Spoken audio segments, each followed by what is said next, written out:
Ah, agora foi. Pelo menos eu tô Agora me foi. enxergando aqui. Agora deu, É, né? E aí, como é que você tá? agora foi. Tudo bem, graças a Deus. Como é que está aí? Aqui também tá Ah, frio, fez bastante frio hoje. imagino. Aqui também tá frio e acho que E, o mais um pouco que incomoda mais é essa quarentena, né? Mas não tem o que fazer. verdade. Aí tá tudo fechado, né? Mas se É, cuida assim, aí, porque aí tá frio não, depois. tá feio o negócio. Aqui até tem coisas abertas, assim, é o essencial, né? Farmácia, mercado, mas o restante tá tudo fechado. Verdade. Então, aqui, essa semana aumentou os números de casos É, aqui e também o tá pessoal está um bastante. pouco preocupado, mas a gente ficou já um bom tempo também em isolamento social. É, rezar Mas, pra no Deus. mais, exatamente, vamos orar aí e ver como é que vai se resolver isso. E torcer Exatamente. para os nossos governantes fazerem as escolhas certas. É verdade, exatamente. E para os nossos cientistas descobrirem, né, alguma solução, alguma vacina, algum tipo de solução. Porque nessa hora, o quanto que a ciência importa, né, Marco? Pra a gente que vem de uma Muito. base, assim, da ciência, a gente já tem muita noção disso, né? Mas acho que muitas pessoas perceberam a importância da ciência apenas agora. É verdade, mas de tanta gente falar sobre ciência, a importância do cientista, de pesquisar, tanto a parte farmacológica quanto a parte epidemiológica, a parte metabológica, tudo é muito importante, né?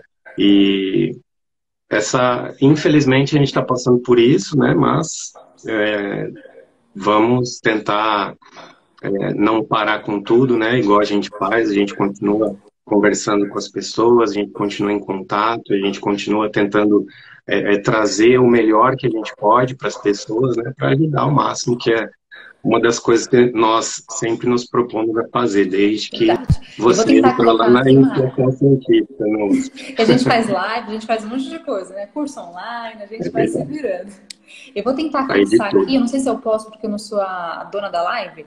Vou tentar colocar aqui Hum, o tópico, o tema. Vê se você consegue colocar aí, Marco. O pessoal saber. deixa eu colocar aqui. Põe E aí. como que coloca? Ah, digita o comentário, aí você coloca aí o título da nossa live. E aí depois você vai clicar em cima desse comentário e você vai segurar e você coloca para fixar. Ah, legal. A gente Não precisa colocou que o título era Metabolismo. Ah, o título era muito grande, né? A gente colocou modificações metabólicas. Acho que pode colocar metabolismo mesmo, em relação ao treino e nutrição, talvez. Pronto. Aí, perfeito. Vamos lá, então. Acho que a gente pode focar, Marco, o que você acha? Pensar em treino de força? Na verdade, assim, né? É muito difícil a gente separar, compartimentalizar tudo, né? Vieram algumas pessoas pedir para falar sobre treinamento em diferentes fases, por exemplo, no fisiculturismo, em pré-contest, em off-season. E aí, assim, na verdade, a gente tem que pensar o esporte não fracionado, né? Mas a gente tem que pensar pelo tipo de esforço físico que a gente vai ter, a demanda de cada modalidade, por exemplo, né? Se a modalidade é de força, se a modalidade é de resistência ou potência, e aí a gente precisa entender Todos primeiro esses isso, né? aspectos, né? Concordo. Exatamente. Quando a gente pensa em modalidades de força, a primeira coisa que vem na minha cabeça é proteína, Com distribuição certeza. proteica, a forma com que nós temos que fazer uma ingestão ótima. Todos os dias eu vejo, eu leio, eu escuto que às vezes a gente não tem uma ingestão, ou acaba fazendo uma ingestão muito mais elevada do que o necessário. E aí eu sempre penso comigo assim: existe aquilo que nós necessitamos, o nosso corpo necessita, e existe o que é ótimo para o rendimento. Então Perfeito. são duas coisas distintas, né? E que a gente tem que entender. Não é porque nós falamos que, vou dar um exemplo, que podemos calcular uma dieta com 2 a 2,2 gramas por quilo de peso corporal, que isso seja o que a pessoa precisa, mas sim para ela ter um rendimento melhor para o objetivo que ela quer. Então, Exatamente. isso acho É que um é o mais sedentário, importante. né? Uma pessoa, qual que é o treino da pessoa? É um sedentário, não é? Qual que é o tipo, intensidade? Isso varia muito, né? Exatamente. Então, no início, por exemplo, de qualquer atividade física, a gente sabe que as pessoas, elas acabam treinando com menos intensidade. Então, quando essa intensidade ela é menor, normalmente a gente não vai ter um gasto energético um pouquinho mais elevado, a gente vai ter um gasto energético menor. Se essa pessoa está vindo do sedentarismo, esse gasto vai É ser outra menor história, né, ainda, Marta? né? Mas a gente tem que pensar em reparo tecidual, a gente tem que pensar em dor muscular tardia, a gente tem que pensar em processo inflamatório. Então, aí a gente começa a pensar em suplementação, que possa auxiliar com relação a isso, e melhorar mais ainda, então, a performance daquele indivíduo. E aí a gente vai, né, passando, por exemplo, a fase de adaptação, chegando num nível iniciante, né, propriamente dito, e aí quando o indivíduo vai passando para o nível intermediário até chegar no nível avançado. Acho que isso é o mais importante aí quando a Com gente fala certeza. de treino de força. E até pensando, Marco, também assim, nessa questão, como você bem comentou, né? Ser um sedentário, ele começa a fazer uma atividade, o exercício, ele vai evoluindo nessa questão. A gente tem uma evolução de peso muitas vezes nesse sentido, né? E é por isso que é Exato. importante você ajustar essa proteína por quilo de peso, muitas vezes, né? Porque algumas pessoas acabam Sim. ajustando por porcentagem, nada contra, mas eu acho que fica mais individualizado quando a gente faz esse ajuste em grama de proteína por quilo de peso corpóreo. Com certeza. Então, assim, os estudos mais recentes que eu tenho visto, eles estão fazendo a divisão ainda de uma outra forma. Eles estão dividindo em quantidade de gramas proteica por refeição, Também, que exato. ainda que ainda acaba modificando um pouco. Então, quando nós vamos ver algumas diretrizes, alguns guidelines, a gente ainda consegue encontrar gramas por quilo de peso, mas todos os artigos mais recentes do que as últimas guidelines, né, Sociedade Brasileira de 2009, American College e a do Canadá lá de 2016. Então, a partir disso, a gente vem encontrando essas recomendações aí por gramas de proteína por refeição. E aí Ah, seria mas de mais onde ou saiu menos isso, né? 0,25 a 0,3 gramas, né, por quilo de peso Isso, corporal por refeição, e aí no por máximo de refeição. 40 por refeição. E aí você vai Isso, ajustar os dois pontos, né, Marco? Tanto diário total desse indivíduo, quanto por isso. porção, né, cerca aí de 0,25, 0,3, de repente até extrapolar, pensando numa proteína noturna, talvez 0,5, 0,6, e tem essa variação também, né? Não é tão simples assim. Sempre tem essa variação, porque cada um vai responder de uma forma diferente. E eu sempre deixo claro, por exemplo, para os pacientes que eu vou ter uma noção disso quando eu avaliá-la no retorno, né? Porque eu preciso, ali na consulta, na primeira consulta, a gente tem só uma foto da pessoa, a gente não tem um acompanhamento. Então, a partir da segunda, do retorno e das demais consultas, a gente vai ter aí como o metabolismo do indivíduo vai se comportar e se a gente precisa fazer alguma adequação. Né? Eu acho que isso é muito importante, a gente adequar a individualidade de cada um. Perfeito. A quantidade proteica, né, do 0,25 ao 0,3 gramas por quilo de peso por refeição, na verdade não saiu do nada, né? Então a gente tem alguns trabalhos muito importantes, né, que um dos primeiros foi em 2012 e depois em 2014, né? Os trabalhos do Luc Van Loon, do Morton, do Philips. Stuart Phillips. Então a gente tem alguns trabalhos bem interessantes mostrando a quantidade proteica, a quantidade ótima, né, de proteína que nós podemos ingerir para ter uma máxima um desencadeamento aí de síntese proteica miofibrilar. Então, só que eu ainda escuto aquela velha história, quanto mais melhor. E aí a pessoa está lá comendo 4 gramas por quilo de peso, 5 Exato. gramas por quilo de peso. E é E complicado pensando isso, né, nisso Marco? Porque também. gera uma saciedade gigantesca para a pessoa. Ela não consegue Exato. equacionar e colocar os outros nutrientes, carboidratos, lipídios, e até uma questão de Sim. desbiose intestinal, né? Desbiose intestinal e uma coisa que acontece muito. refluxo gastroesofágico. Então, ocorre um probleminha lá no relaxamento do esfíncter esofágico inferior e a pessoa começa a ter refluxo. Mas por quê? Por causa do volume de comida que ela tem que ingerir. Então, a gente tem que pensar em tudo isso, né? E quando você Exato. acaba ingerindo muito mais alimento de fonte animal, você acaba ingerindo também mais lipídios, né? Então, tem que pensar na composição corporal, em tudo isso. Então, Exatamente, na perfeito. verdade, é uma gama de coisas aí que a gente transforma Ótimo. num curso. A gente transforma E num até, curso, 20 horas Marcos, de falou uma curso. coisa interessante, né? E logo, logo vai ter curso, hein? Logo, logo vai ter um curso aí sobre Vai. isso. Pensando, você falou uma coisa bem importante de síntese de proteínas miofibrilares, elas flutuam também ao longo do dia, né? E Sim, a sim. hipertrofia vai ser um resultado disso de modo mais crônico, constante.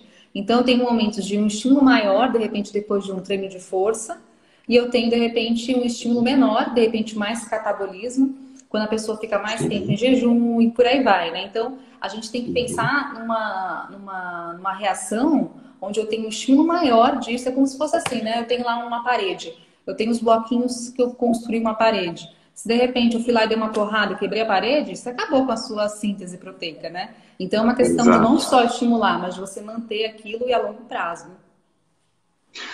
Eu sempre, quando eu vou falar sobre esse assunto, eu começo falando sempre sobre a degradação proteica e não sobre a síntese. Perfeito. Apesar de que a degradação ela é extremamente importante, porque nós temos o uso da nossa musculatura para o treinamento e para a atividade física diária. E essa degradação proteica também está incluso o remodelamento da nossa massa muscular. Então, isso é extremamente importante. Então, nós temos lá vários sistemas, né, que fazem essa reciclagem proteica, esse turnover proteico, Bictina, e outras, né? Então, isso é bem importante da gente falar. E o que vai modular, né, essa degradação proteica? Principalmente a insulina, né? Muita gente acredita que a insulina principalmente vai regular o anabolismo, mas na verdade, na parte proteica, ela regula a degradação. Porque se a gente for pegar os artigos que mostram, uma concentração levemente elevada de insulina já tem a capacidade de brecar a degradação proteica por volta de 50%. Então, isso é extremamente importante. Acho que nenhum estudo mostrou que, além desses 50%, é possível de brecar mais a degradação proteica, mas, como a gente já falou, não é interessante brecar por completo, porque a gente precisa da remodelação. E aí a gente começa a falar, podemos falar do estudo de 98, onde a pesquisadora deu 1000 vezes a quantidade fisiológica de insulina, e aí obteve respostas de síntese proteica. Tem bastante coisa aí que a gente pode O falar também. Marco, pensando nisso, antigamente era mais comum até o pessoal tentar associar a proteína com carboidrato, pensando nesse estímulo de insulina ser maior e, consequentemente, isso estar associado com a via da mTOR para conseguir ter mais hipertrofia muscular. Síntese proteica, Com enfim, né? certeza. Mas, enfim, não tem um estímulo adicional, né? Pensando nesse aspecto. Então, não tem um estímulo adicional pelos trabalhos que testaram isso, e na verdade, os trabalhos eles atestaram o seguinte, né? O que eles observaram? Que quando eu tenho uma refeição junto com o carboidrato, eu atraso um pouquinho a absorção das proteínas, então eu tenho um delay, né? Um atraso, leve atraso na absorção das proteínas. E com a gordura não, né? Quando a gente faz esse paralelo, a gente até estranha, né? Porque a gordura ela é mais, entre aspas, mais lenta de ser digerida e absorvida, né, pelo tamanho das moléculas, etc. Mas, então, e outra coisa bem importante que eu vejo muito pouca gente falando é sobre a mecanotransdução. E a mecanotransdução, que você transforma energia mecânica em energia bioquímica, né, em estímulo bioquímico, na verdade, ela não passa pela mTOR. E isso foi uma das coisas que eu estudei no doutorado e descobri Verdade. no mestrado, né? Então a gente falou, poxa, a mecanotransdução não ativa a mTOR, né? Por mais que ela seja via canônica ali sempre, e não dá para a gente não ativá-la, porque ela regula ciclo celular e várias outras funções, né? Isso é extremamente importante. Então, a gente tem que entender o tipo de nutriente que a gente faz, a combinação disso com o nosso treinamento, e entender que essas refeições, elas podem ser intercambiáveis. Eu não preciso fazer uma refeição pré, uma refeição pós.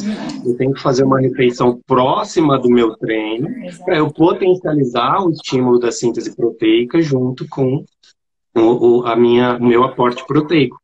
Então, isso é o mais importante. E até Para quem pensando está no falando. seu doutorado, você falou bastante sobre isso, né? Sobre essas vias metabólicas, o quanto que a expressão era Sim. alterada e etc. Fala um pouquinho pra gente aí do que você encontrou, foi tão interessante. Bom, na verdade, o Resumido, que né? eu Porque era acabei, uma tese gigantesca. na verdade, é junto, né? Na verdade, a tese foi uma segunda etapa da dissertação, né, do mestrado. Então, basicamente, eu encontrei, né? Eu estava estudando a hipertrofia do músculo, né, por sobrecarga. Nós usávamos modelos animais e fazíamos cirurgia nos animais para induzir a hipertrofia de um determinado músculo, né? Era o músculo EDL e o músculo sólido. Então, para induzir a hipertrofia, nós retirávamos um músculo e o músculo que sobrava no animal ele era sobrecarregado por ter que executar a função do músculo que foi retirado. Então, basicamente, nós tínhamos o grupo dos animais controles e o grupo dos animais diabéticos, né? Nós induzíamos diabetes do tipo 1. Inclusive, a Aline estudou bastante diabetes também, né? Verdade. E nós encontramos que os músculos com predominância de fibras glicolíticas e com predominância de fibras oxidativas, eles têm uma sinalização que estimulam a hipertrofia diferente. Sim. Ou seja, os músculos conseguem sim hipertrofiar durante o diabetes, né? O diabetes bem, digamos assim, a gente nem conseguia medir a quantidade de glicemia dos animais de tão alto que Tão era, alta. então no glicosímetro que nós tínhamos dava mais do que 600, né, miligramas por decilitro de sangue. E aí nós conseguimos achar, então, e fizemos na literatura nós apresentamos uma hipótese de quais as vias, né, que poderiam estar suprarreguladas para desencadear a hipertrofia nesses músculos. Então, as vias de hipertrofia, elas podem ser, como é que a gente fala down regulation em português, Aline? Uma regulação negativa, uma redução. Uma redução, uma regulação negativa por um lado, mas ela contrabalanceia pelo outro. Gente, tem hora que a gente só lembra da palavra em inglês, tá? De É tanto que a verdade. gente lê, por isso que a gente só lembra da palavra em inglês. Mas eu acho que isso é muito interessante porque nós sabemos que é possível, por exemplo, utilizar de vias biomoleculares alternativas para induzir lá o mesmo desfecho biológico, que é a hipertrofia muscular. E basicamente foi isso aí. A gente fez isso em vários tempos diferentes, né? Agudo, crônico. A gente fala dessa questão molecular, mas na verdade, na nossa prática clínica, a gente tenta se basear nisso, né, Marco? A gente traz uma Com informação certeza. que pode ser complexa, pode ser difícil, mas para tentar traduzir isso em quanto que eu vou oferecer para o meu paciente, em quantidade de proteína, qual que vai ser a recomendação em cada ponto, e por aí vai, né? O nosso foco é esse. Pensar nessa Com síntese, certeza. pensar depois na hipertrofia, etc. Então é fundamental entender essas vias metabólicas, né? E o pessoal fala muito da É, mTOR, né? mTOR acho que é a principal aí que o pessoal conhece, acho que melhor, isso. talvez. O que é interessante, né? Como a gente tem, por exemplo, a via da mecanotransdução ela é principalmente ativada pela FAC, né? Quinase focal. Então, se nós ativarmos a via da mTOR junto com a via da mecanotransdução, é por isso que a gente tem um aumento, né, exponencial aí na quantidade que nós temos na síntese proteica. Então, por isso que a janela anabólica, que antes era dita 1 hora após o treino, imediatamente após o treino, a gente tem estudos mostrando que essa síntese proteica ela fica elevada, né, junto ali após o treinamento, por até mais de 24 horas. Uhum. Então, não é uma janela anabólica, é um portal Exato. É um anabólico, né? portal, Uma coisa exatamente. E o realmente pessoal incrível. achava antigamente, não, eu tenho que tomar meu whey protein, meu shake logo após o treino. E não é bem assim, a gente pode esperar um pouquinho, né? E você sabe que o estudo que mostrou isso, ele é de 2001. Já faz um tempinho, né? É, o estudo do Rasmussen. Só É. que em 2000 já tinha saído um estudo mostrando que não tinha janela anabólica, com um estudo mostrando de 3 a 5 horas após o treino, você mantinha uma taxa elevada de síntese proteica. Então, assim, nós precisamos fazer uma boa investigação da literatura e o mais importante, entender a metodologia do artigo. Ah, com certeza. E o artigo de 2001, que mostrou que existia essa janela anabólica, o método, né, que ele fazia era um método de pool de aminoácidos, que era um catéter entrando na artéria que chega no músculo e medir a quantidade de aminoácidos que está saindo do músculo. E só que isso não mede efetivamente se aqueles aminoácidos estão sendo incorporados pela síntese proteica miofibrilar contrátil. E é basicamente outros tipos de metodologia acabam testando e fazendo realmente de fato, com aminoácidos marcados, infusão contínua de fenilalanina, por exemplo. E aí nós temos uma variedade Uma de coisas. variedade, mas dá muita coisa. E pensando Nós em não vamos leucina, explicar. Marco, pensando na quantidade de leucina em mais ou menos por volta de 3 gramas por porção, para ter talvez mais esse estímulo da via da mTOR, o que você acha? O que é interessante, né? O interessante é que a leucina, ela é o aminoácido que mais tem o poder de fazer essa ativação, né, da síntese proteica miofibrilar. Só que nós temos que entender que a leucina sozinha não consegue sintetizar a proteína. Então, não adianta entupir a Exato. boca de leucina, você vai ter uma absorção extremamente rápida, porque ela não necessita de digestão, né? Então, só que com uma alta concentração de leucina sem os outros nutrientes adequados e todos os aminoácidos essenciais, a gente não tem produção de proteína. Então, como que a gente pode utilizar o poder da leucina, entre aspas, para nos auxiliar? Escolher a fonte de proteína ideal para a gente distribuir ao longo do dia e fazer as escolhas com relação à quantidade, pensar na saciedade do nosso paciente e, lógico, no resultado final do desfecho biológico, que é o que a gente precisa que esse indivíduo atinja o resultado dele. Então, E pensando sim, é no whey protein, importante. né, Marco? Whey protein, lógico, nós temos vários tipos de whey, mas normalmente o whey protein já apresenta uma quantidade bem interessante de leucina, né? Não tem que adicionar mais um BCA ou uma leucina isolada ali no meio. Com certeza. Normalmente, todos os whey proteins aí tem no mínimo 6 gramas de BCAA e vão ter aí no mínimo 3 gramas de leucina por dose, que já é mais do que o suficiente. Hoje a gente tem o whey protein, né, como uma das melhores fontes, né, principalmente por causa da sua taxa de absorção, que é de 8 a 10 gramas por hora, extremamente mais elevado do que os outros tipos Perfeito. de proteína, né, como caseína, por exemplo. Sim. E até pensando no whey vegetal, hoje a gente tem umas opções um pouquinho melhores, né? Uma combinação um pouco melhor, lógico que não é tão interessante quanto o whey protein, mas quem é vegano, eu acho que ele consegue sim ter uma distribuição aí um pouco mais adequada.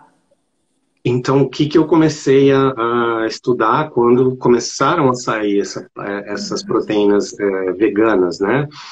Então, basicamente, tem alguns estudos bem recentes, 2018, 2019, que me fez pensar no seguinte: o nosso organismo não precisa de proteína, o nosso organismo precisa de aminoácidos. Então, nós podemos obter essas fontes de aminoácidos de diversas fontes distintas.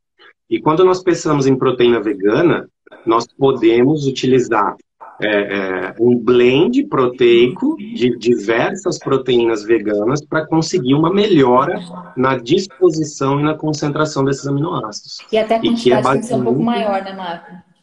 exatamente. Eu vi basicamente de 1/3 a 50% a mais do que a proteína de origem animal.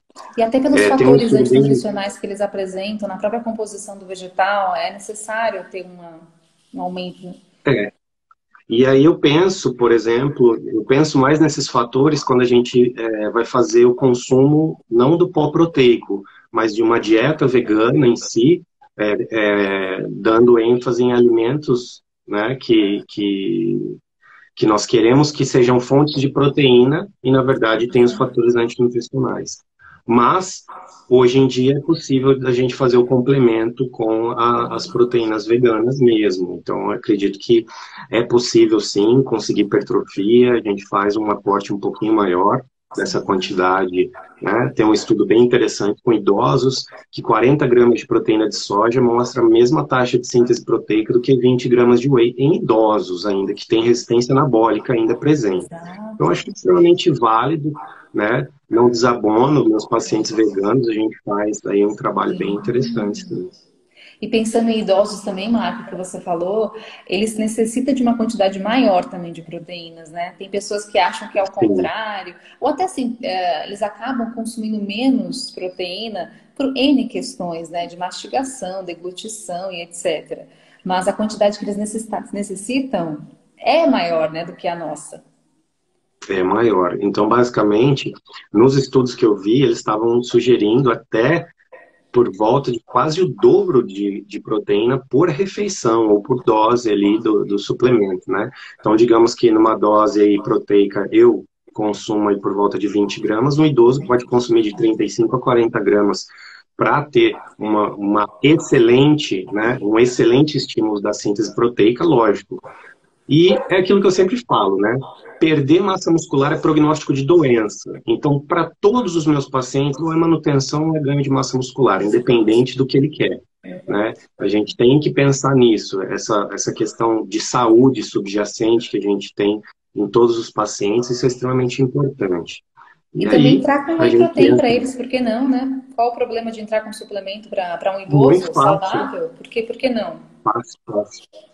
É que nós ainda esbarramos na crendice de algumas pessoas, alguns médicos, que proteína vai fazer mal, o idoso é frágil, o idoso é Exato. doente, se dá proteína para ele vai estragar o rim O da rim, o criança. Então, fígado, nós infelizmente. ainda esbarramos nessas crendiças, infelizmente. Mas a Ah, gente já infelizmente sabe, existe. né? Fake A news gente tem já em tudo quanto sabe é lugar. disso. Eu montei uma palestra um tempo atrás com uma amiga minha falando sobre isso, foi bem legal, foi bem bacana. Né? É, eu Dizendo lembro que dessa palestra. Ano foi bem passado, interessante que inclusive. a gente foi buscar aí da onde saiu, né, Foi.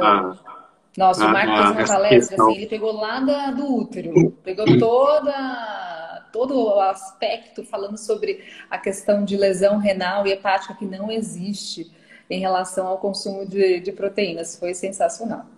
E por que que foi associado, né, ao consumo de proteína com lesão renal, com lesão hepática, desde lá de Thomas Edison, que viveu no final do século XIX, galera. Então, desde lá que a gente foi fazendo, foi trazendo aí as referências bem bacanas, mas na verdade foi com a teoria de Brenner da década de 80 que realmente o pessoal bateu o martelo, não, proteína vai trazer o apocalipse para as pessoas, não é assim, não, mas aí, graças a Deus, nós temos Novos estudos estudos científicos de e qualidade. realmente hoje a gente tem muito mais embasamento para isso, né?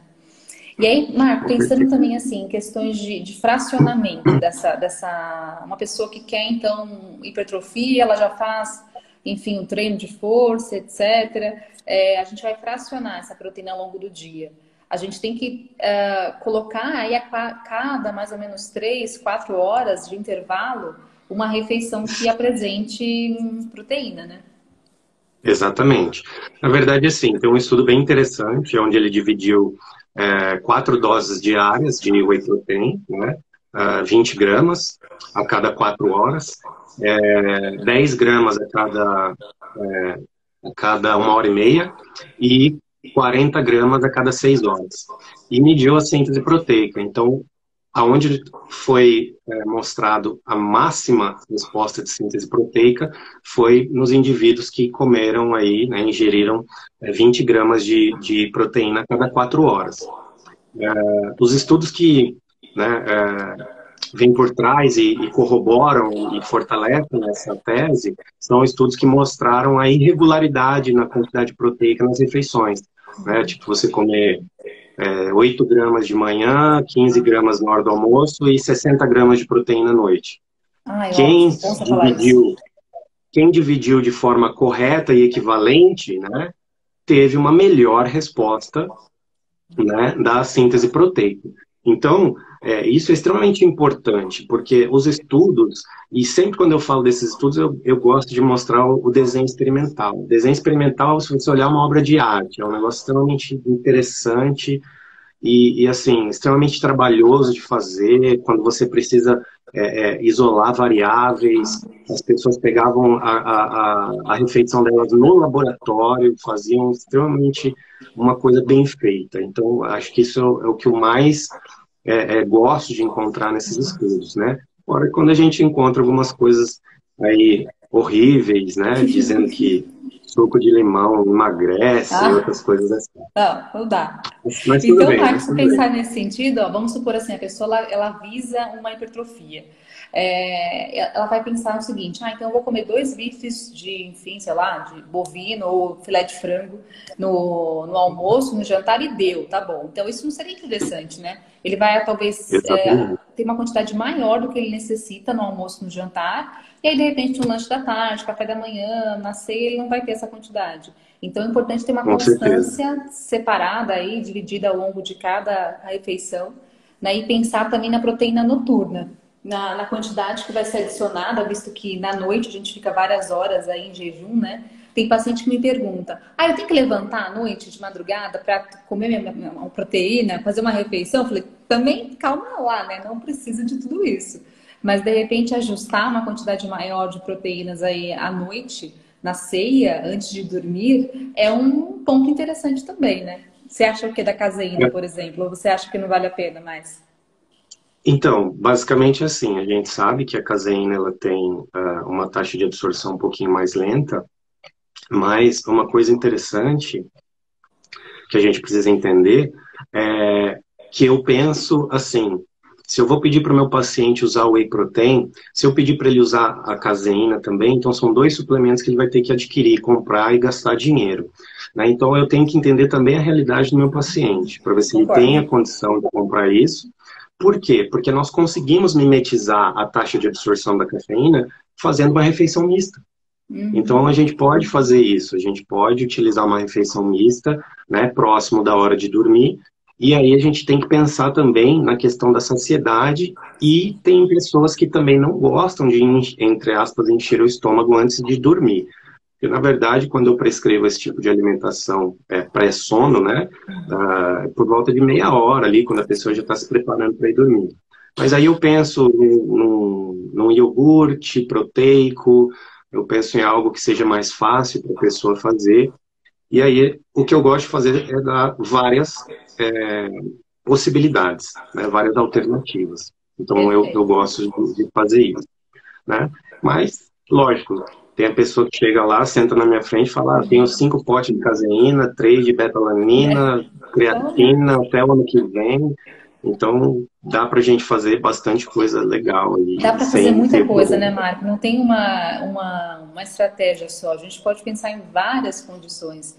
E aí, como você falou do iogurte, tem uns hoje em dia, tem vários, né? Hoje em dia a gente encontra de tudo quanto é tipo no mercado. A gente tem alguns que são adicionados com caseína, inclusive, também, né?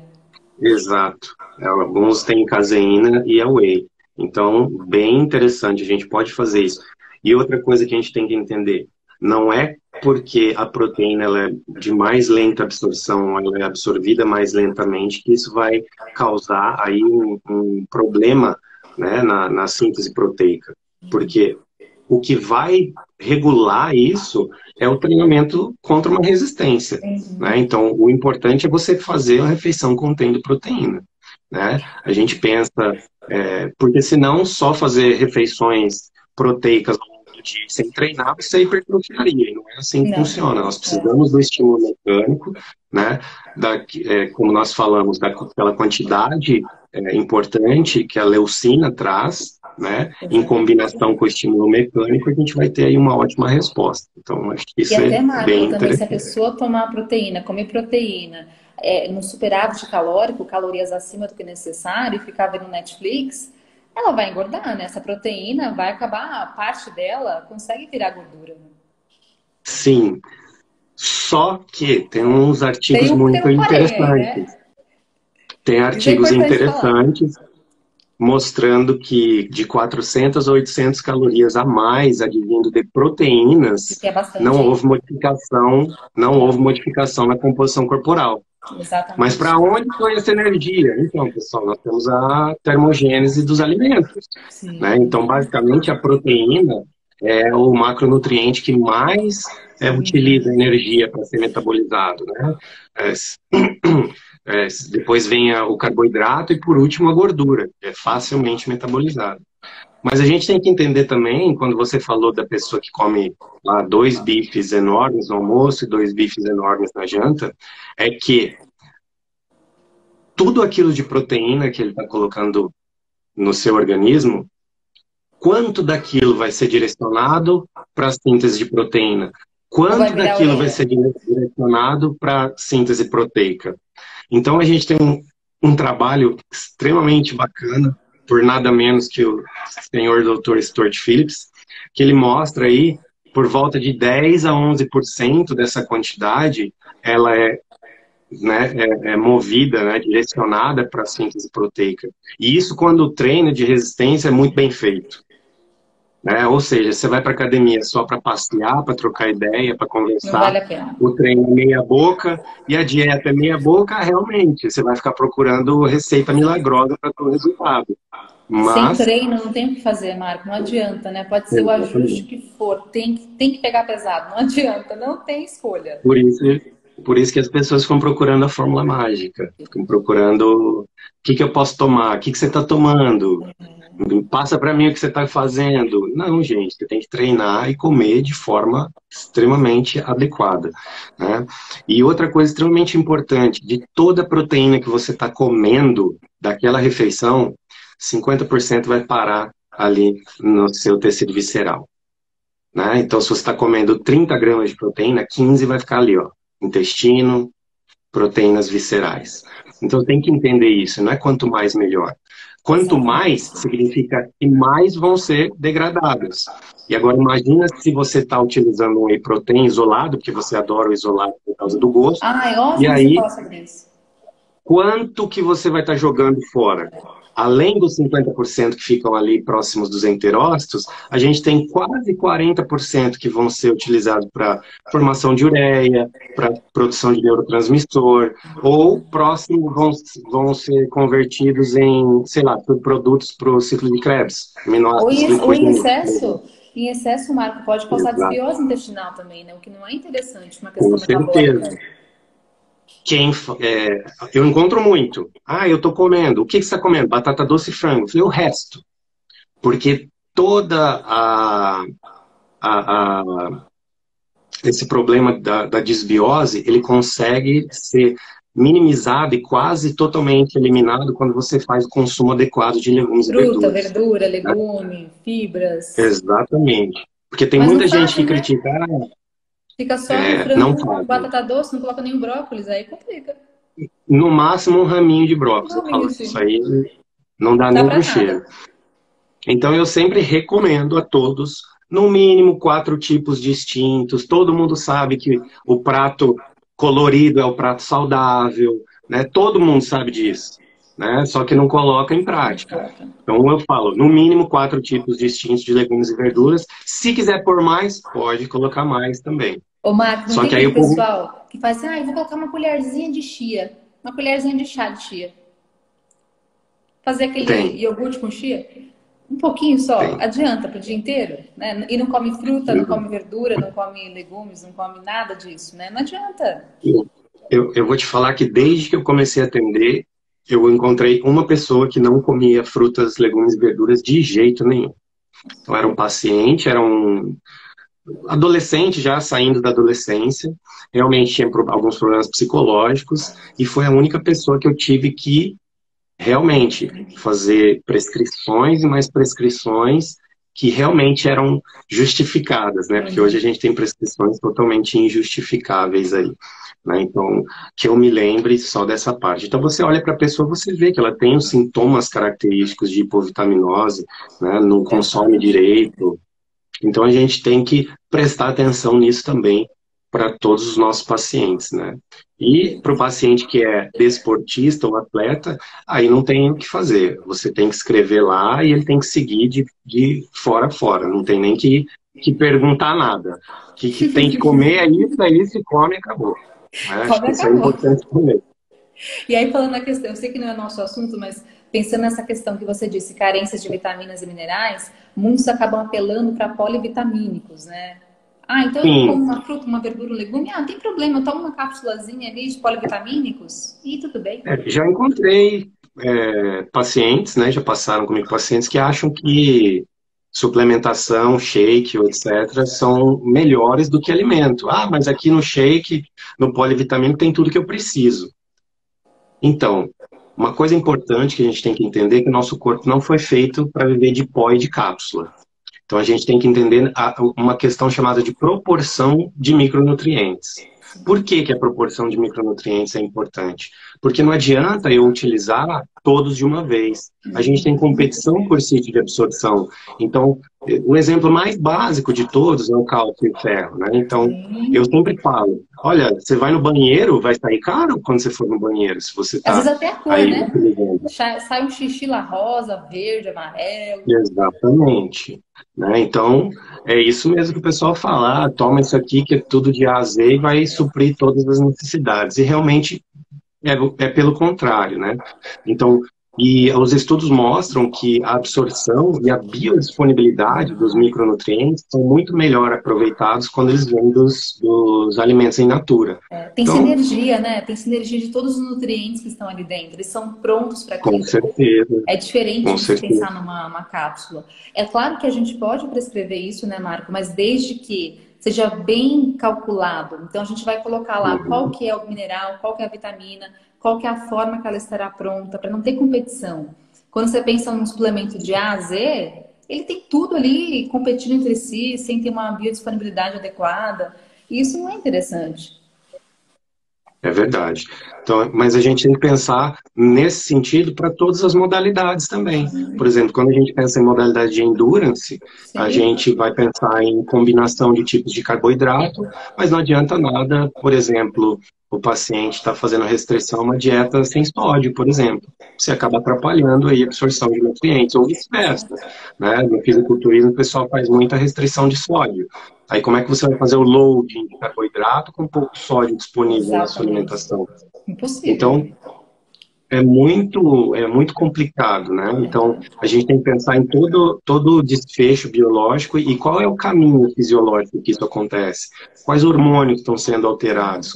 Quais são as enzimas que estão sendo modificadas com relação à parte de treinamento e com relação à parte nutricional? Essa sinergia vai trazer, então, a performance, o resultado para os nossos atletas, por exemplo. Quem quer um pace melhor na corrida, quem quer um tempo mais baixo no ciclismo, ou quem quer fazer ali uma prova de Ironman em menor tempo. Ô Marco, a gente tem 10 minutos. Quando o assunto é bom, ele passa rápido, né? Acho que tem cerca de 10 minutos. A gente podia tentar colocar assim... que a gente já tinha acabado de começar. Então, vai estar tão rápido, né? Passa rápido, daqui a pouquinho o Instagram ele fecha a gente aqui. Mas pensando em estratégias nutricionais, de modo geral, então a gente pode pensar em quantidades por porção, 0,25 a 0,3 normalmente. Isso. Gramas, né, de proteína por quilo de peso corporal. Exato. E aí, em alguns momentos, pensando na questão mais noturna, aí, talvez 0,5, 0,6, você pensa em colocar essa quantidade maior também perto do treino ou você acha que não é necessário? 0,5, 0,6?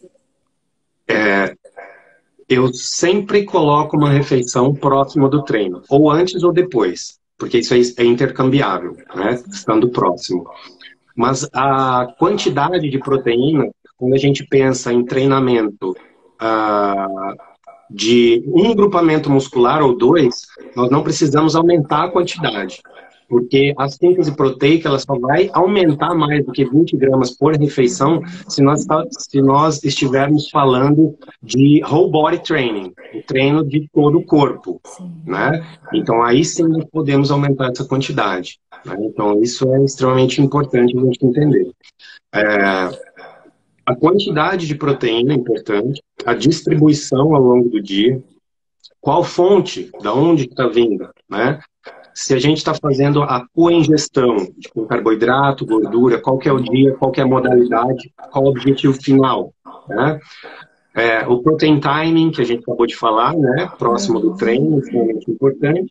A ingestão da proteína próximo da hora de dormir, né? Então a gente pode sim colocar uma quantidade maior nessa hora, sim, antes de dormir. Aminoácidos essenciais, não, você falou de qualidade, né? Pensando em aminoácido essencial, deveria estar presente pelo menos em todas as refeições aí. Mais ou menos de sim. 8, 10 gramas, mais ou menos, se possível. Com certeza, né? alto valor biológico, né? A fonte de proteínas é extremamente importante. E uma das coisas bem importantes também, dependendo, lógico, do objetivo, é o consumo energético, né? Então sim. A gente sempre tem que entender o objetivo principal. O objetivo principal é a hipertrofia, então a gente vai fazer um consumo energético um pouco acima, né, do gasto energético total. Se a gente está pensando... Como, né, Marco? Se você buscar reduzir as calorias e hipertrofiar, não tem como fazer isso. Se a gente faz uma restrição calórica severa, muito difícil, a gente vai ter muita liberação de hormônio catabólico, né? Mas se a gente faz uma restrição calórica mais leve e a gente mantém essas estratégias de treino e as estratégias de síntese proteica, com tudo isso que a gente falou, é possível sim ter manutenção, em alguns casos até ganho de massa muscular. Mas, assim, é extremamente difícil, né? Principalmente naqueles que são mais sedentários e começam agora, né? Tem um estímulo maior muitas vezes e começam direito, né? E fazem direito às vezes.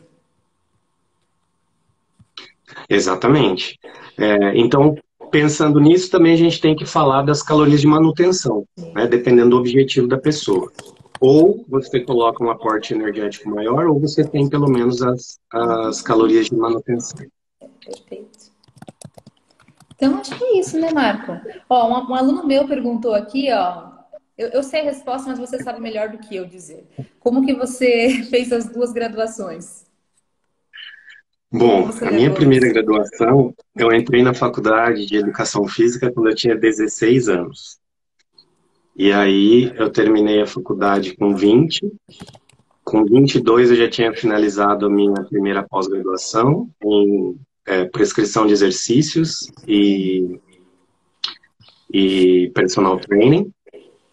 E aí eu estava atuando bem como personal trainer lá em Londrina.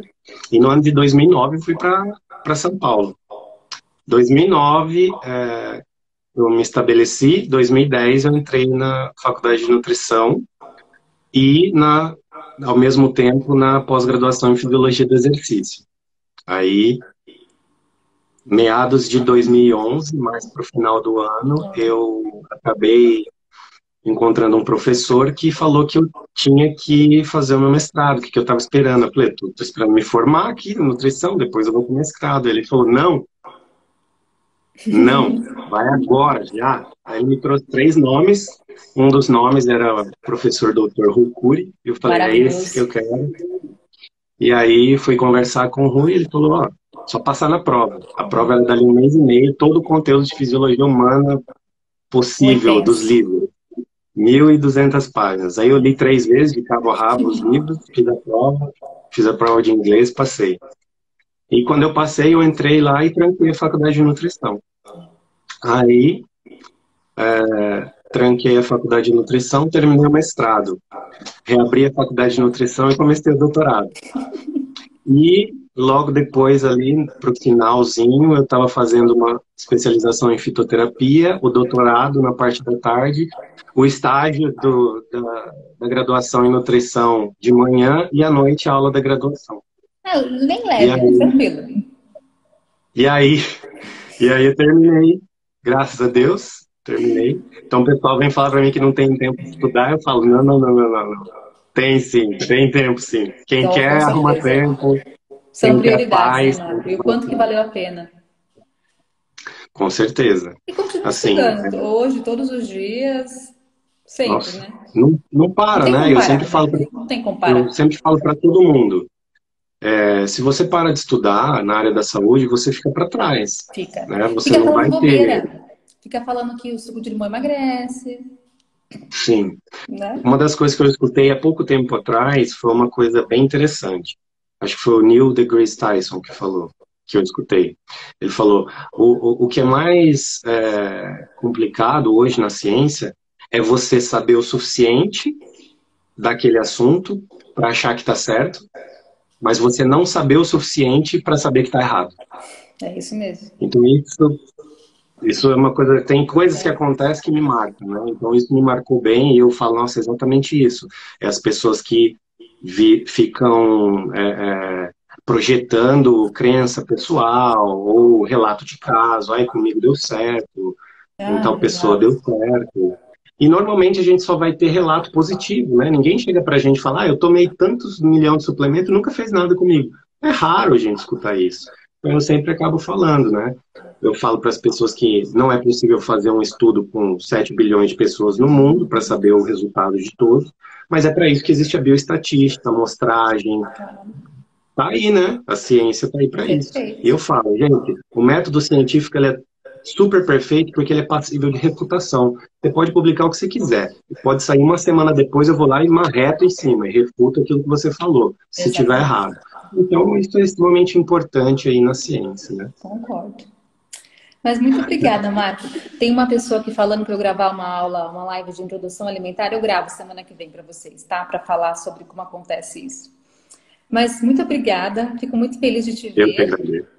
A Eu gente que iria agradeço. se ver, né, agora em abril no Arnold Conference, mas infelizmente Sim. foi prorrogado, né? Enfim, vai acontecer em outro momento, se Deus quiser, em outubro. E a gente se Tudo tem a sua verá, hora. se Deus quiser. Deus é que manda, né? Sim, Deus é que sabe o que é melhor para com, nós. com certeza. Mas está tudo certo. Eu já tenho muita coisa na cabeça para a gente fazer uma mega palestra top, daquele jeito que a gente está acostumado a Vai fazer, ser incrível. né? Saudades lá do Simponutri, da São Camila, que a gente fazia várias coisas bacanas. Verdade. E a gente tá sempre junto, galera. Tudo que vocês vão ver aí, a gente tá planejando várias coisas aí legal que vão sair. Eu tô todo Aguardem. dia aqui fazendo conteúdo, que a gente vai montar uma coisa bem, bem legal para Bem vocês. interessante, para todo mundo saber como aplicar, o que aplicar, como fazer, mastigado para vocês, E o porquê de cada coisa, que é né? muito importante. Pessoal, deixa eu Tá só bom, avisar então? então, dar mais um recadinho final. Dia 14 de maio, eu tenho uma aula especial, eu e a Rafaela Silvério, uma aula sobre bioquímica associada a todo esse aspecto que nós falamos agora. Então, bioquímica aplicada às estratégias nutricionais do exercício físico. Então, bioquímica aplicada para a questão esportiva, nutrição esportiva. Dia 14 de maio, às 8 horas da noite. E logo em seguida, nós iremos abrir um curso de bioquímica especialmente para vocês, onde nós explicamos desde a base da bioquímica até a questão metabólica e como aplicá-la na prática clínica. Então, aguardem, dia 14, nós teremos uma aula especial lá no YouTube. Para fazer a inscrição, tá na minha bio, tem um link lá que vocês conseguem se inscrever. Tá bom? Muito obrigada pela atenção. Fiquei muito feliz de te ver e de ter essa conversa aqui tão gostosa. Ótimo. Eu que agradeço. Estamos aí à disposição sempre, tá bom? Fique com Deus, você, o pequenininho e a família. Tá? Que bagunçando. Obrigada, Marco. Obrigada, pessoal. Um beijo. Nada. Tchau, Tchau, tchau. tchau.